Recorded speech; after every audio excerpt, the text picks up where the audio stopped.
Rich Dad, Poor Dad begins with Robert Kiyosaki explaining the two father figures who shaped his mindset about money. His real father, the poor dad, and his friend's father, the rich dad. Both men were hardworking and educated in their own ways, but their beliefs about money were opposite. The poor dad trusted the system. He believed in government, school degrees, job security, and climbing a safe career ladder. He believed that working for a stable salary was the definition of success. The rich dad believed in financial independence, business ownership, assets, cash flow, and using the system instead of obeying the system. The poor dad believed that intelligence comes through academic achievement. The rich dad believed that intelligence expands through financial experience, risk understanding, and reading opportunities and markets. This difference is the foundation for the entire book. Kiyosaki explains that most people are not controlled by bosses, but by fear. Fear of being broke is the biggest economic force that drives adults to work jobs they dislike. Fear creates obedience. People accept stress, accept toxic work, accept limitations because they fear not getting a paycheck. Then the second emotion enters, desire. Desire for comfort, status items, new things.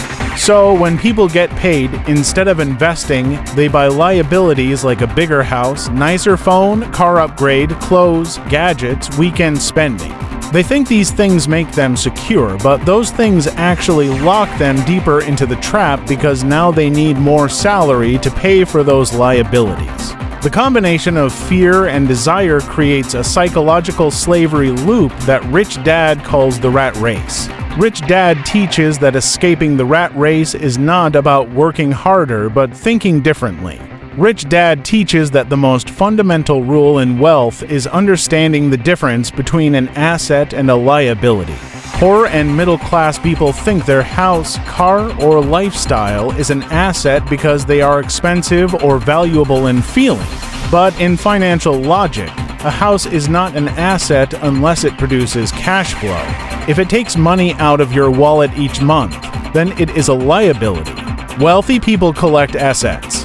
Assets are things that generate cash flow on their own, like renting property, owning businesses, digital intellectual property, stocks with dividends, royalties, or anything that earns money without working physically every minute.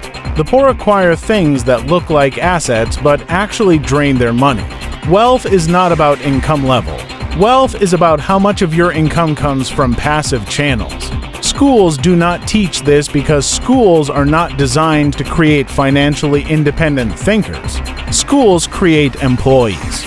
They reward memorization, not creativity. They reward test performance, not risk analysis. They punish mistakes. But mistakes are exactly where financial learning happens. Rich Dad shows that experience, market observation, and adaptability are more powerful than academic degrees. This is why many highly educated professionals still struggle with money. They know their profession, but not how to handle capital, debt, equity, and cash flow strategies.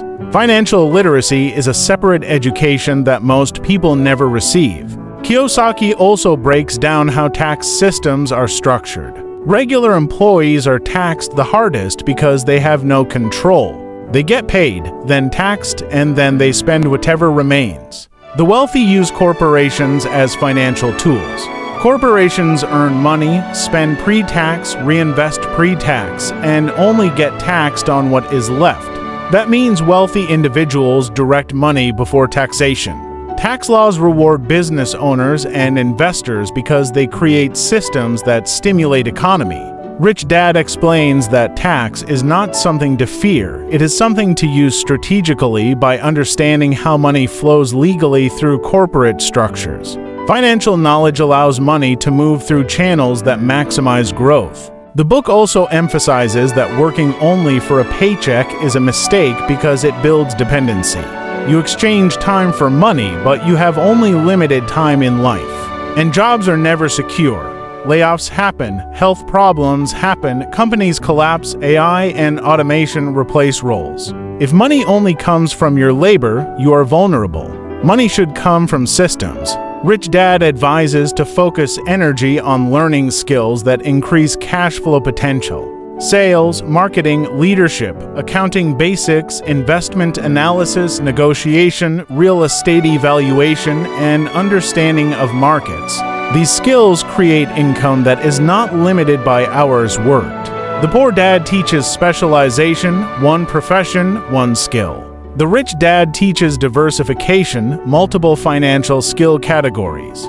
The Poor Dad thinks about job titles. The Rich Dad thinks about ownership and control.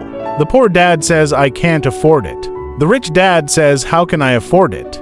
That question is powerful because it activates problem solving instead of surrender. Wealthy minds stay open. Poor minds close quickly.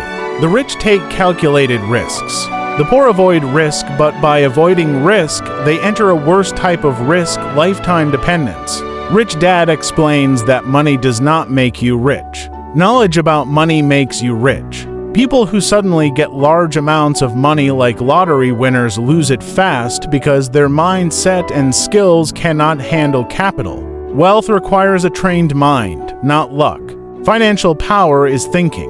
The second half of the book expands into how a person must redesign their identity in order to escape the middle-class trap. Rich Dad explains that the middle class does not stay middle class because of lack of effort. They work extremely hard.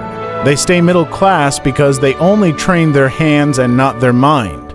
Mental discipline is the true capital. Wealth is a mindset before it is a number. Money obeys the mind that knows how to direct it. People who don't learn how to invest will always work for someone who does. That is the silent law of the economy. One of the major lessons Rich Dad gives Robert is that you must learn to use emotion as data, not as a dictator. Fear, greed, excitement, jealousy, all people feel them, but successful investors process emotions and still make rational decisions. Unsuccessful people allow emotions to make choices for them. Poor Dad feared risk, so he stayed safe. Rich Dad understood that intelligent risk is how value is created. Safety is an illusion. Inflation eats savings. Jobs can disappear. Degrees can expire. Technology can replace roles. But systems that generate cash flow can adapt, evolve, and continue to multiply with time.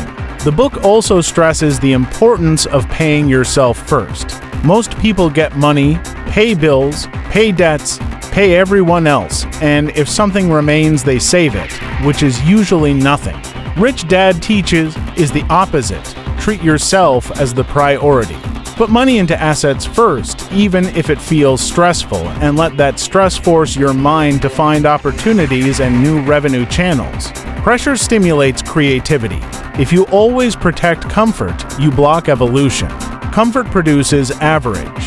Pressure produces growth. Kiyosaki also warns about financial traps disguised as success. Promotions, bigger titles, higher salary, these are golden handcuffs if you do not redirect the money toward assets. Because with every climb of salary, taxes climb, spending climbs, and debt climbs to match new lifestyle. That is why many higher-paid professionals feel constantly empty and worried. A bigger salary is not wealth. It is only fuel for wealth if it is invested correctly. Wealth exists in assets, not paychecks. Rich Dad trains Robert to understand that learning is more important than earnings. Jobs should be chosen for the skills they give you, not the salary they give you. A job that gives you experience in sales, leadership, negotiation, or marketing is more valuable long-term than a job that gives high pay but zero growth. Income skills matter more than academic skills.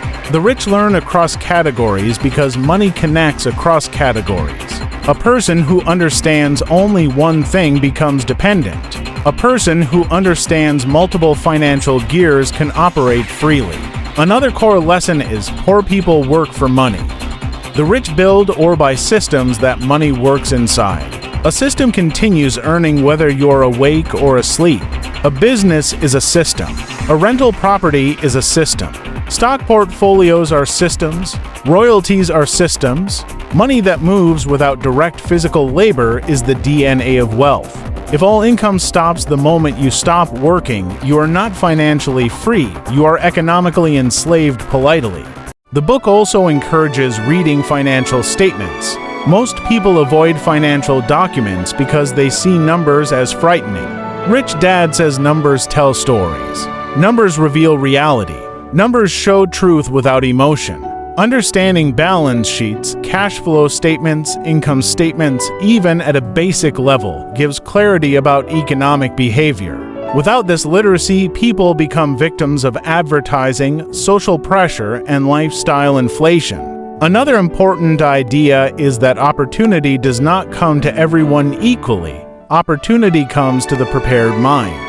Most people do not see opportunity even when it is in front of them. They want guarantees first. Rich Dad teaches that you don't wait for opportunity. You train your mind so you recognize opportunity. Preparation makes opportunity visible. Action makes opportunity real. People who wait for perfect timing never start. People who start early and just become wealthy. The closing message of the book is that wealth is not a fantasy. Wealth is a skill. Money is not the enemy. Ignorance is the enemy. The poor believe the system is unfair, but they do not study the system. The middle class believe that working more hours will fix life, but working more hours just increases tax and stress. The wealthy believe that knowledge plus courage plus assets equals freedom. Rich Dad tells Robert that the most important investment he will ever make is not real estate or business equity. It is investment in his own mind. When the mind becomes financially powerful, the person becomes financially powerful. Kiyosaki ends by telling readers that financial freedom starts the moment you decide to learn instead of obey. Wealth does not begin with money. It begins with changing how you think. The mind is the real asset. Money is just a tool. When the mindset changes, the destiny changes.